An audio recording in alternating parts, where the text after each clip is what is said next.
A paz do Senhor, irmãs. Meu nome é Cleides Vanzini, eu moro na Inglaterra, em Londres, faço parte da Catedral Internacional, Pastor Jackson. Quando eu soube que eu ia dirigir a live hoje, aí veio no meu coração, né? Falei, não tenho quem convidar. E Deus falou, fale sobre orfandade, né? E ontem eu fiquei preparando a palavra e fiquei pensando, imaginando o que eu ia falar e fui pesquisar, né, versículos, e Deus trouxe a mim a palavra que eu acredito que Ele quer falar para nós nessa noite. Orfandade, né? É quando você não reconhece Deus como Pai, mesmo sabendo que Ele está presente, né? E hoje nós sabemos que muitas pessoas, elas não tiveram um referencial de pai.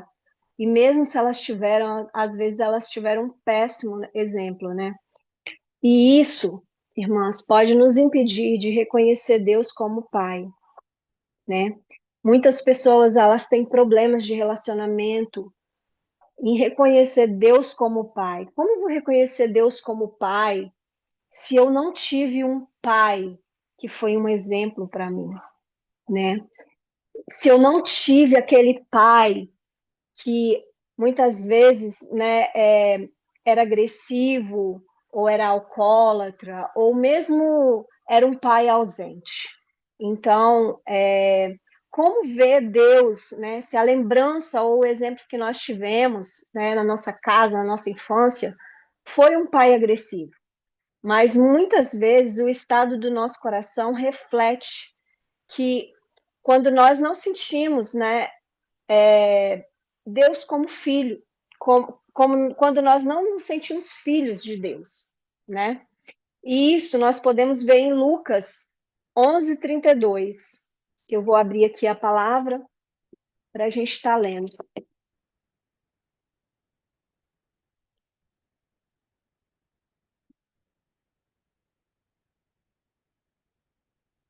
Lucas 15:11-32, né? Continuou. Certo homem tinha 2 filhos. O mais moço deles disse: Pai, dá-me a parte dos seus bens, que me cabe. E ele repartiu os haveres. Passados não muitos dias, o filho mais moço, ajuntando tudo que era seu, partiu para uma terra distante, lá dissipou todos os seus bens, vivendo dissolutamente. Depois de ter consumido tudo, sobreveio àquele país uma grande fome, e ele começou a passar necessidade. Então ele foi e se agregou a um dos cidadãos daquela terra. Este mandou para os seus campos a guardar porcos. Ali desejava ele fartar-se das alfarrobas que os porcos comiam, mas ninguém lhe dava nada. Então, caindo em si, disse: Quantos trabalhadores do meu pai têm pão com fartura, e eu aqui morro de fome? Levantar-me-ei, irei a ter com meu pai, e lhe darei, e lhe direi: Pai, pequei contra o céu diante de ti, já não sou digno de ser chamado teu filho. Trata-me como um dos teus trabalhadores. E levantando-se foi para o pai. Vinha ele ainda longe, quando seu pai o avistou, compadecido dele, correndo o abraçou, o beijou. E o filho lhe disse: Pai, pequei contra o céu diante de ti. Eu já não sou digno de ser chamado teu filho. O pai, porém, disse aos seus servos: Trazei depressa a melhor roupa, veste-o, ponha-lhe o anel no dedo e as sandálias nos pés. Trazei também e matai o novilho cevado. Comamos e regozijamo-nos, porque este meu filho estava morto e reviveu, estava perdido e foi achado. E começaram a regozijar-se. Ora, o filho mais velho estivera no campo, e quando voltava, ao aproximar-se da casa, ouviu a músicas e danças. Chamou um dos criados, perguntou-lhe que era aquilo e lhe informou. Veio teu irmão, o teu pai mandou matar o novilho cevado, porque o recuperou com saúde. Ele se indignou e não queria entrar saindo, porém o pai procurava conciliá-lo. Mas ele respondeu a seu pai: há tantos anos eu te sirvo, sem jamais transgredir uma ordem tua, e nunca me deste um cabrito sequer, para alegrar-me com os meus amigos. Vindo, porém, esse teu filho, que desperdiçou os teus bens com meretrizes, tu mandaste matar a ele o novilho cevado. Então ele respondeu ao pai: meu filho, tu sempre estás comigo. Tudo que é meu é teu. Entretanto, era preciso que nos regozijemos e nos alegrássemos, porque o teu irmão estava morto e reviveu, estava perdido e foi achado. Essa parábola, irmãs, a figura central da parábola não é o filho que estava perdido, não era, mas era o pai amoroso, porque quando o filho se arrepende e volta para a casa do pai, o pai o recebe com graça, perdão e restauração, né? A alegria em receber o filho de volta, ele demonstra, ele já estava ali de longe aguardando pelo filho, né? Ele corre para o filho, mostrando que Deus, ele quer nos restaurar. Ele tem essa vontade de nos restaurar, né? O filho mais novo, ele também representa aqueles que se afastaram, né? Porque ele vive na rebeldia, ele vive a independência dele, ele acha que ele é independente, né? E ele também demonstra as tentativas de viver sem o pai, o que para nós sabemos que é impossível viver sem o nosso pai, né? O homem, ele pode viver sem Jesus, mas triste vai ser morrer sem ele, né? Mas que descobre que só a casa do pai tem vida, né? Quando ele se arrepende, ele se lembra da casa do pai, né? Tá em casa e o filho que estava em casa, né? Mas ele não conhece o coração do pai, né? Porque ele não ficou satisfeito com a volta do irmão, né? Ele vivia ali, mas ele vivia como escravo, né? Porque o pai disse: tudo que é meu é teu. Por que você não usufrui? Por que você não, não sabe o seu direito de filho, né? Por quê? Né? Essa parábola, ela mostra o amor do Pai, que é o amor de Deus, né? Jesus, ele mostra que Deus, ele não rejeita, porque ele não, o Pai, quando o filho chegou, o Pai não rejeitou, o Pai não humilhou ele, perguntando, falando para ele: "Ah, não, você já pegou os seus bens, agora se vira, vai viver sua vida". Então, o Pai não rejeita, o Pai não humilha e o Pai também não exige explicações, né? Quando ele vê que o filho se arrependeu, que o filho voltou, ele pede para que coloque uma roupa nele, coloque as sandálias e coloque um anel, né? O pai abraça, o pai restaura e o pai celebra, né? Quando não confiamos em Deus, né? Quando eu falei aqui que o que às vezes reflete o nosso estado de coração, quando nós não sentimos como filhos ou quando nós não confiamos. Às vezes, nós não doamos, talvez, algo que nós temos para alguém que está precisando, nós não somos generosos porque a gente, às vezes, tem medo de faltar e a gente não confia que o Senhor, ele vai prover, que o Senhor, ele está no controle de tudo, que o Senhor, ele não vai deixar faltar nada em nossas vidas, né? E deixa eu pegar aqui a palavra, nós vamos ler agora Isaías 49:15, Quem tiver com a Bíblia pode acompanhar. Isaías 49:15.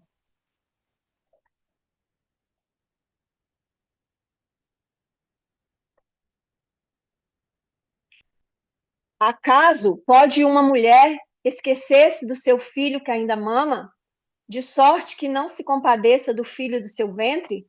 Mas ainda que esta viesse a se esquecer dele, eu, todavia, não me esquecerei de ti, né? O Senhor, ele nunca vai se esquecer de nós, ainda que os nossos pais terrenos não tenham sido um exemplo de pai, porque filho não vem com manual de instrução e pais não vêm prontos, né? Todos nós erramos. E também um outro estado é quando nós achamos que estamos sozinhos. E em Salmo 139, que eu vou estar procurando aqui, Salmos 139, do 15 ao 17.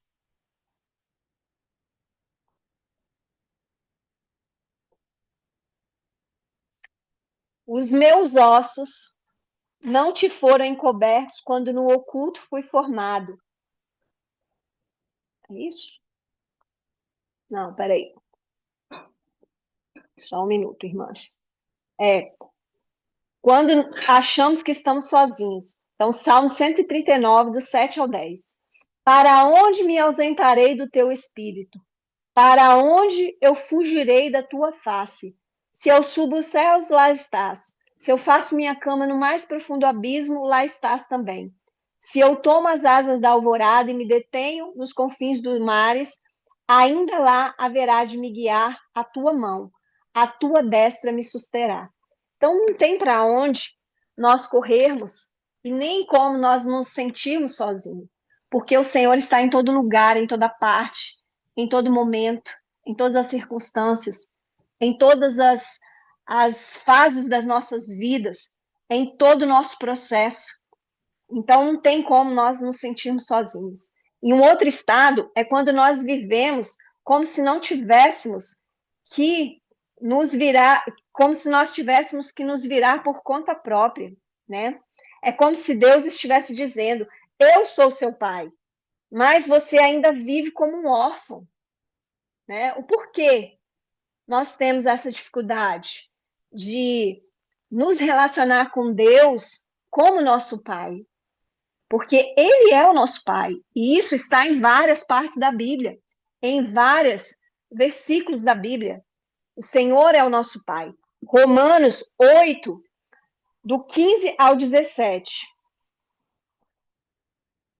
Romanos 8, do versículo 15 ao 17.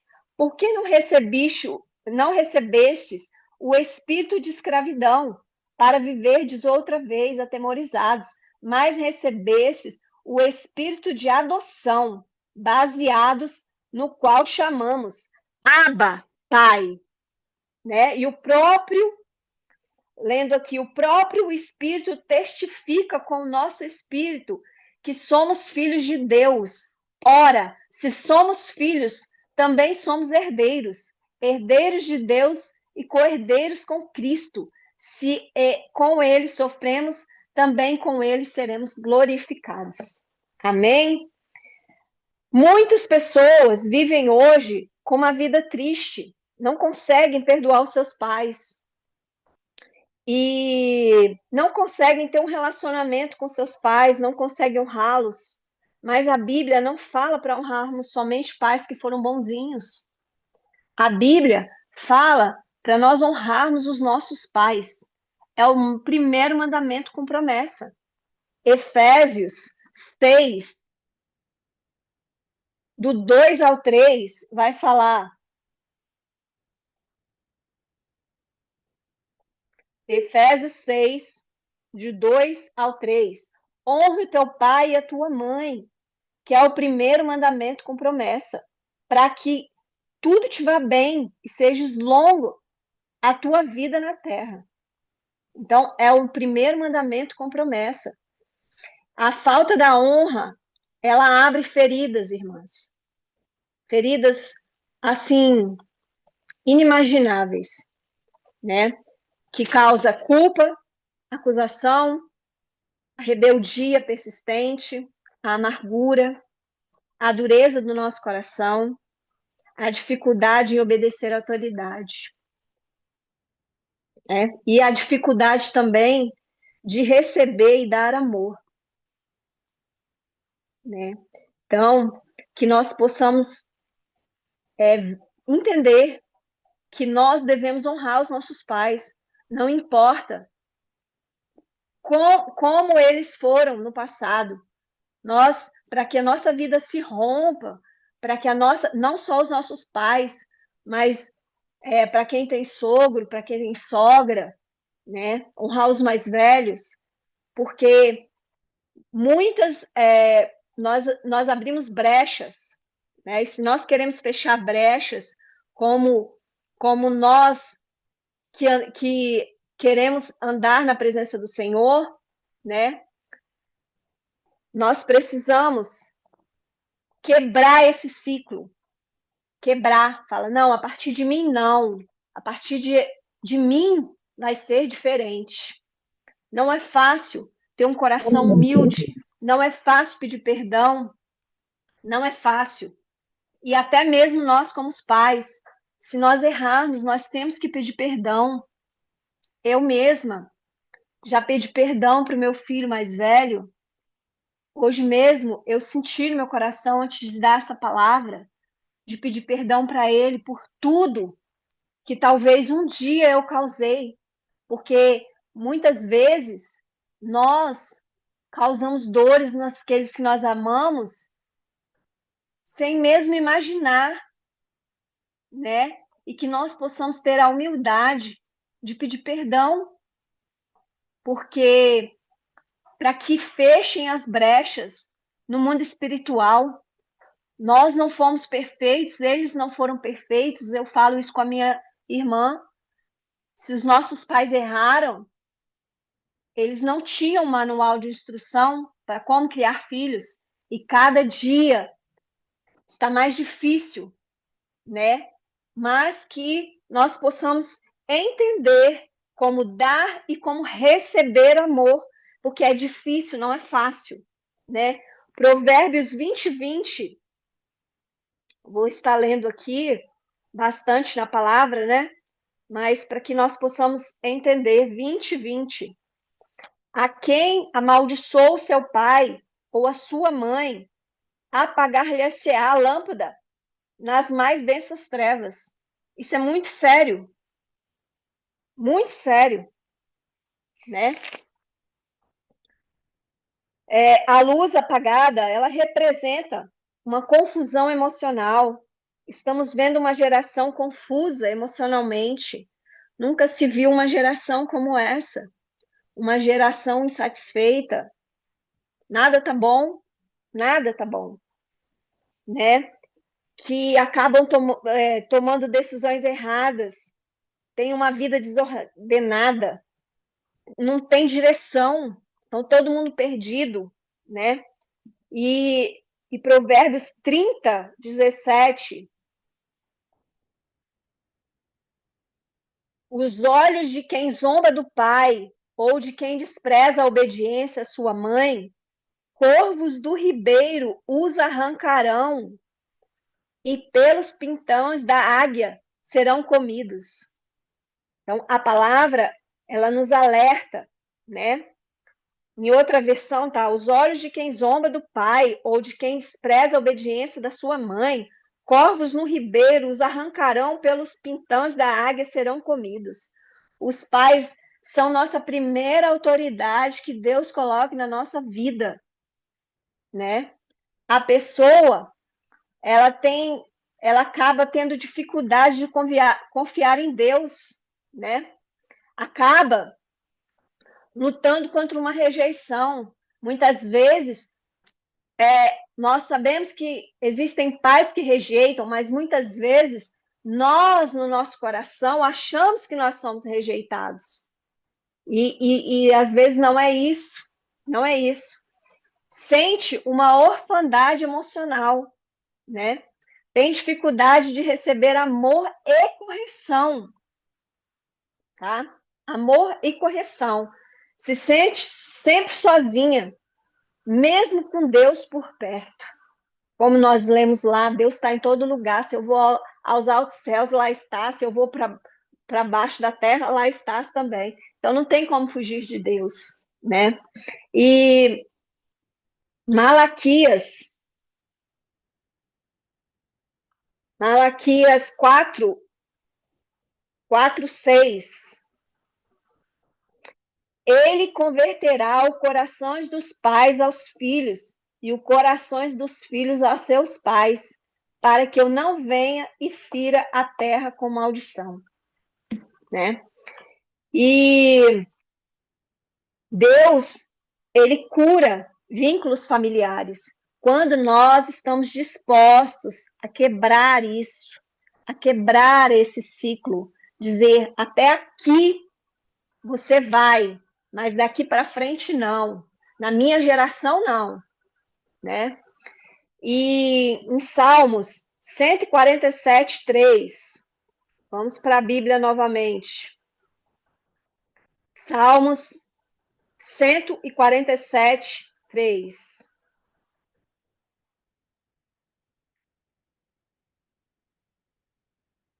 Sara os de corações quebrantados e lhes pensa as feridas. Ele cura os que estão com os corações quebrantados. Se houve dor, se houve injustiça no nosso passado, se houve abandono, se houve abusos, feridas, palavras de maldição, Deus cura, irmãs. Deus é capaz de curar. Mas nós precisamos decidir nessa noite, né? Convidar o Espírito Santo de Deus para que ele possa nos ajudar a perdoar, porque perdoar não é fácil. Perdoar é uma decisão. Porque hoje nós estamos preocupados, né, com o trabalho, com os nossos afazeres, com o nosso ministério, né? Mas quando uma pessoa ela está no leito de morte, o que tem valor para ela, né? As pessoas que nós amamos e não as coisas, irmãs. Se você chegar hoje num leito de um hospital com uma pessoa num estado terminal, ela vai falar: eu poderia ter passado mais tempo com os meus filhos, eu poderia ter passado mais tempo com os meus pais, eu poderia ter feito mais coisa pelas pessoas. Ela não vai pensar: ai, poxa, eu não comprei aquele carro que eu queria, porque até porque para onde ela vai, ela não vai levar nada daqui, né? E amanhã pode ser tarde demais. Não perca a oportunidade de ser uma boa mãe ou de um bom pai, né?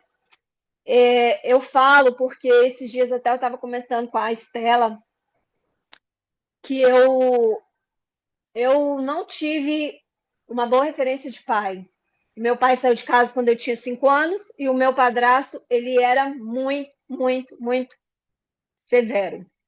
E, e eu tinha uma dificuldade muito grande de abraçar os meus filhos, de receber carinho e até mesmo de dar. Mesmo sendo cristã, eu tinha muita dificuldade, muita, muita, muita dificuldade. Os meus filhos vinham me abraçar e eu ficava, já me encolhia toda, porque eu não suportava aquilo, eu não aguentava. E eu fui na praia no dia do meu aniversário, e antes disso, né, eu tinha ido numa vigília, e o Espírito Santo me falou, vai e abraça aquela pessoa. E eu falei: eu não vou não. Aí eu senti de novo Deus falando comigo: abraça aquela pessoa. E eu peguei, muito relutante, fui e abracei ela. E a gente ficou ali abraçada. E no outro dia ela disse: nossa, como eu precisava daquele abraço. Como eu precisava daquele abraço. E, e nesse dia que eu fui na praia, no dia do meu aniversário, eu eu estava na praia e veio uma criança irmãs, e me deu um abraço. Foi um bebê. E eu senti ali que era o próprio Deus me abraçando. Eu fiquei tão constrangida, mas tão constrangida, que eu não tive reação. E eu quero mostrar para vocês essa foto. Eu vou compartilhar aqui com vocês essa foto. Vou ver se eu consigo compartilhar. Só um minutinho. Deixa eu ver se eu consigo. Aqui.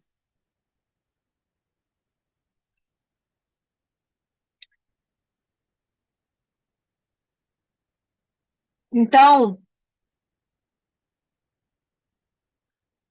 agora eu não sei como voltar. Vocês estão me ouvindo? Tá sim, tá Estamos. sim. Então, essa criança, ela veio, e me abraçou e ela ficou ali abraçada comigo, abraçada, abraçada, e eu fiquei tão constrangida, mas tão constrangida, que eu senti ali o próprio Deus me abraçando naquele momento ali. E, e aquilo parece que foi assim um quebrar daquilo que eu sentia, daquela dificuldade que eu sentia de abraçar as pessoas, de abraçar até mesmo os meus filhos. Então, não perca a oportunidade. Se você vê que a pessoa que está perto de você precisa de um abraço, não negue um abraço. Abraão, ele conheceu Deus como Jeová Jireh. Moisés conheceu Deus como grande eu sou. Davi conheceu Deus como Senhor dos exércitos, santo, digno de ser louvado. Mas Jesus, ele veio trazer a revelação do Pai, o Abba, o Paizinho. E é essa a palavra que eu gostaria de deixar para as irmãs nessa noite, que Deus é o nosso Pai, é o nosso Abba, é o nosso Paizinho. Amém, irmãs?